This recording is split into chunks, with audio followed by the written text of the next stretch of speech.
Warning: the following video contains explicit language which may be offensive to some viewers or inappropriate for children. The content within this video is intended for mature audiences only.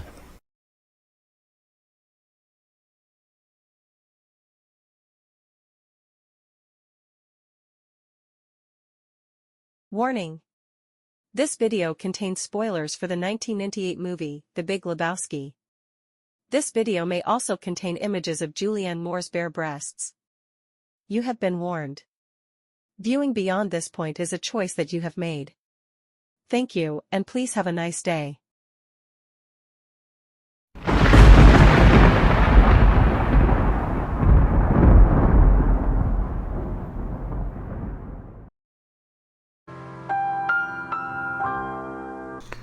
Okay, welcome to this video. Today's video is going to be on the 1998 Coen Brothers movie, The Big Lebowski. What can you say about this movie? It is an awesome movie. This is a movie I watched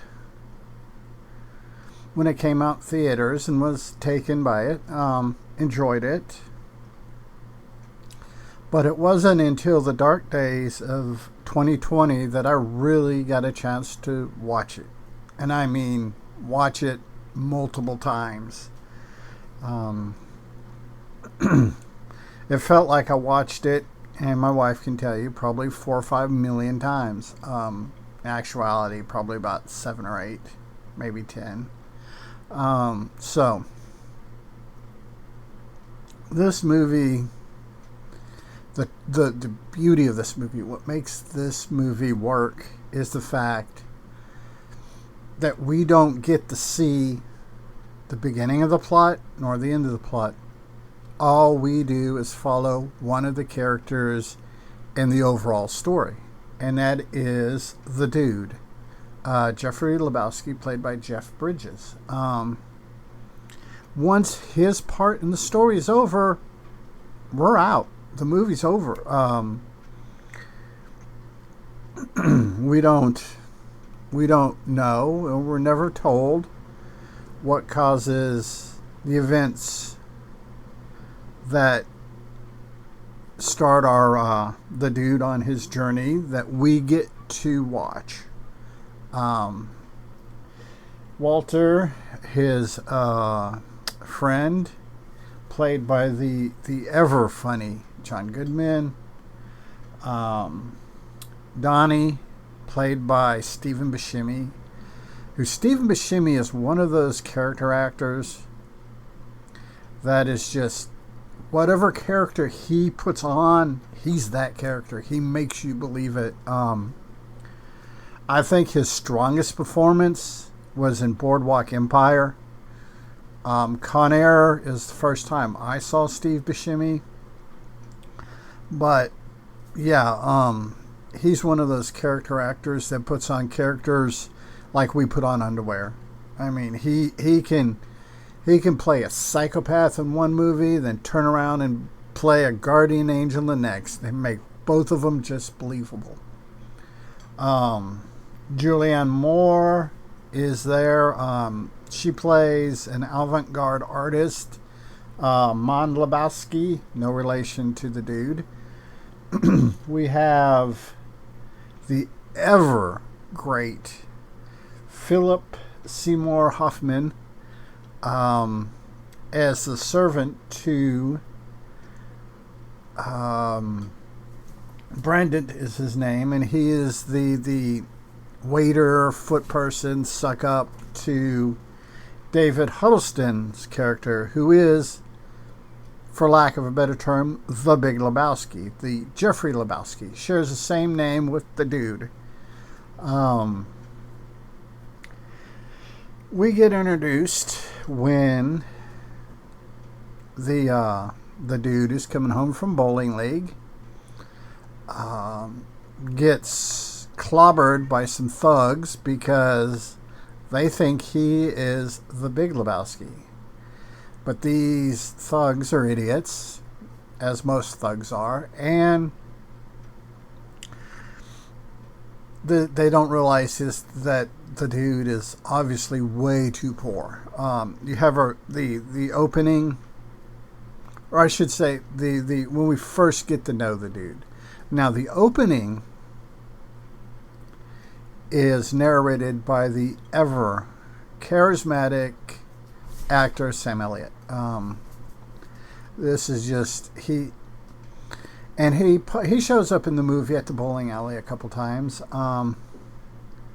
but he's the one telling the story, and to a certain point he's an unreliable narrator because he is just telling you his part of the story from what he picked up at the bowling alley.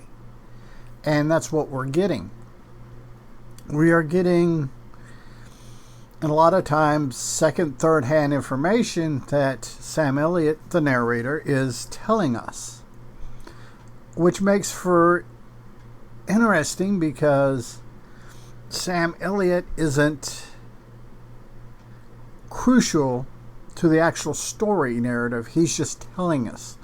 And he's kind of filling in the blanks, making stuff up, trying to make things work out from what, say, the dude or Walter or Donnie have told him.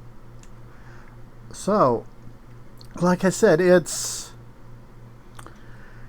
he's an unreliable narrator, but he's a good narrator and does a damn good job. Makes the movie work. Makes the movie happen. The narration of that, not all your hero. It boils down to not all your heroes are going to wear capes. Sometimes your heroes are just going to be guys. The person you would never expect to be a hero is going to be your hero, and that's the narrative of the story.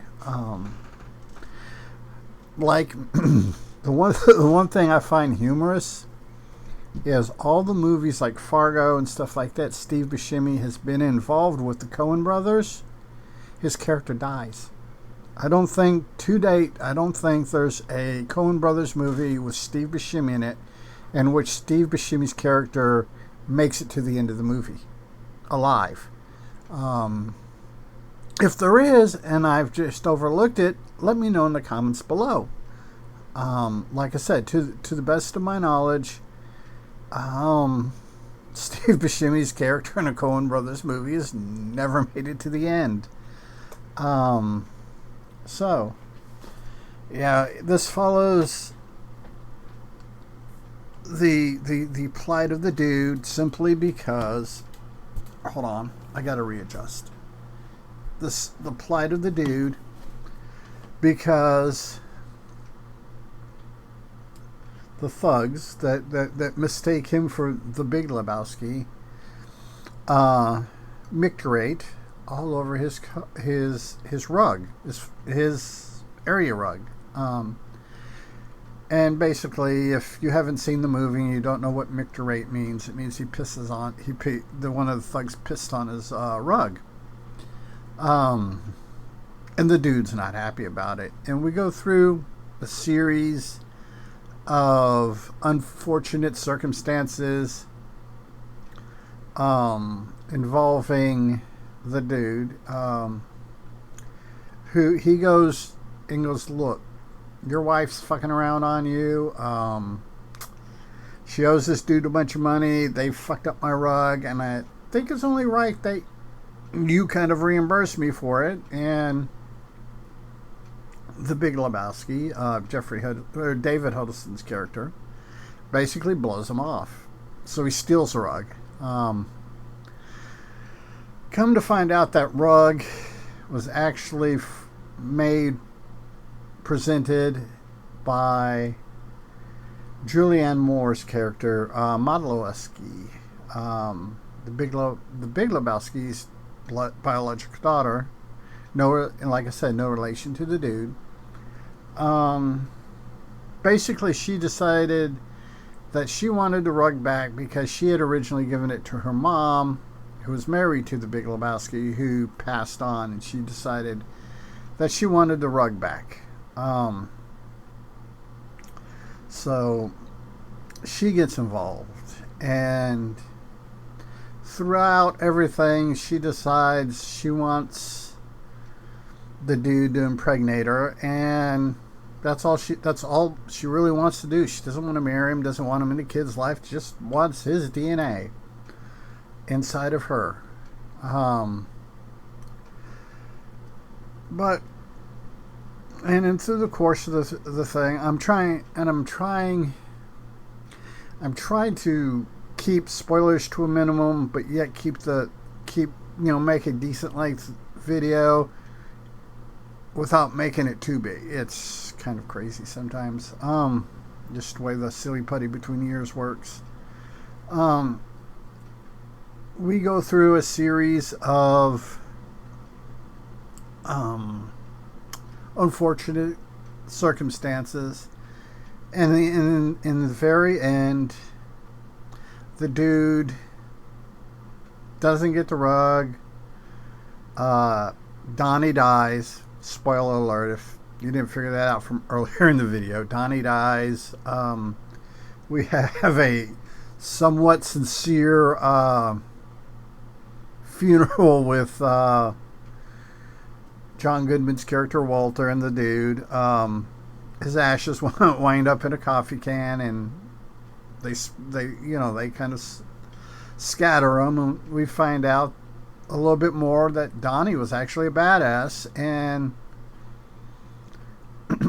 so, and like I said, this is without, I can make probably 7, 8, 9 videos an hour long, or 1 9-hour long, just breaking down this movie scene by scene. But it's it's just you also have things to note to entice you to watch this most excellent movie. Is you have Flea plays one of the nihilists, and he's from Red Hot Chili Peppers, if you're a fan of that band.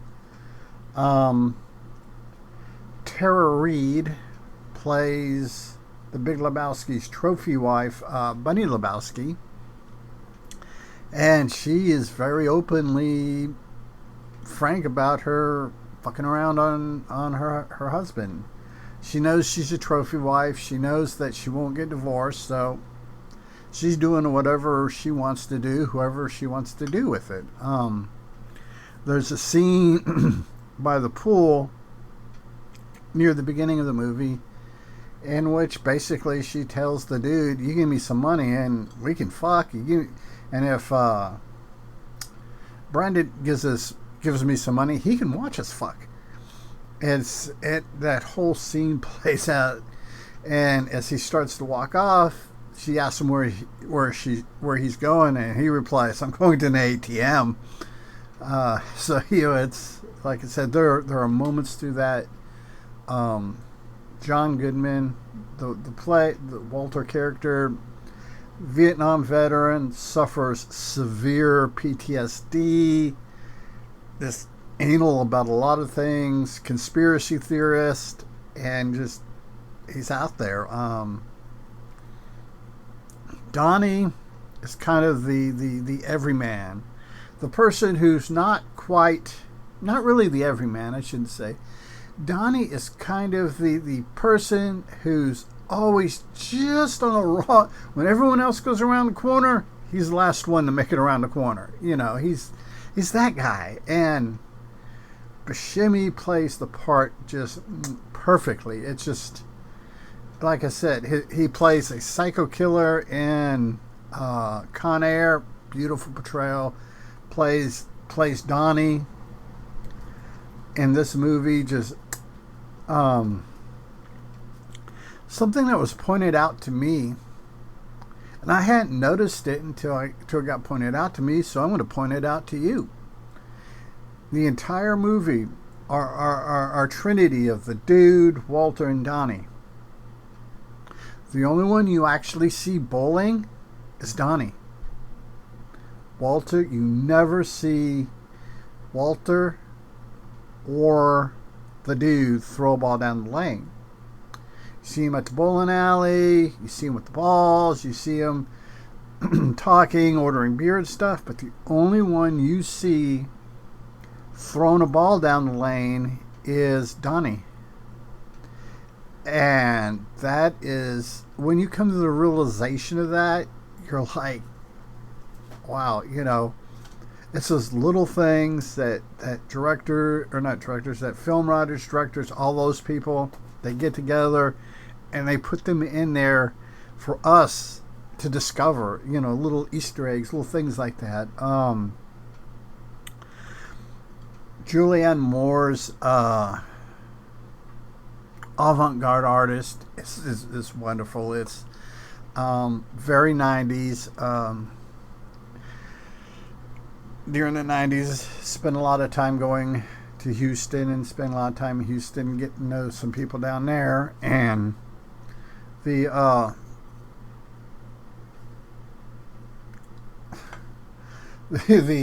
avant-garde people are kind of, I'm trying to get the cat out without being rude to the cat. The avant-garde people, I want to pause this. We're going to come back. Okay, we're back. Like I said, the whole thing, the whole story is one of the stories that you just kind of fall in love with. Either either you love it or you hate it. There's a lot of drug references, a lot of drug use. The dude is avid with the THC. Just very, very, a whole lot of THC going on. A lot of devil's lettuce. Though, like a lot of Hollywood productions, it gives THC a lot more credit than it deserves. There's a couple sequences, really good songs, by the way, with the sequences, in which the dude gets high and hallucinates, and trust me, somebody who had a very good relationship with THC in his younger days, you don't hallucinate like that. Now, lysergic acid diethamide and psilocybin, different animals, but you know, it is what it is, and and it's still a good movie. It's a comedy and is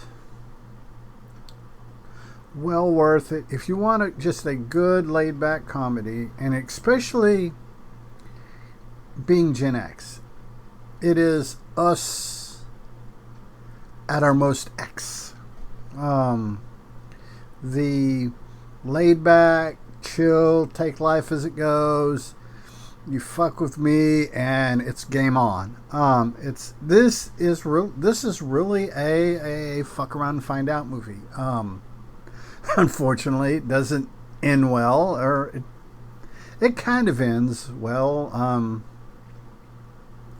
There's a subplot of the bowling league going to the, moving up to the championship, and they make it. And our trio, or actually by the end of the movie, duel of Walter and the dude, actually make it into the finals. And that was their thing through the whole movie. Everything else, the whole kidnapping and the art and the blackmail and the shooting things up, Walter shooting his own car up with or shooting the dude's car up accidentally, or the dude's car getting shot up by Walter's Uzi, and all of that is just kind of from their point of view, that is the side quest. From our point of view, that is the main quest. And that's another thing the movie plays well with, is point of view. The character's point of view is they could give two tugs of dead dog's cock for most of what's going on. Now, there's a large amount of money and stuff that kind of whets their appetite. But as far as they're concerned, their main thing is getting to the finals in the bowling league. And all this other stuff is side quest nonsense.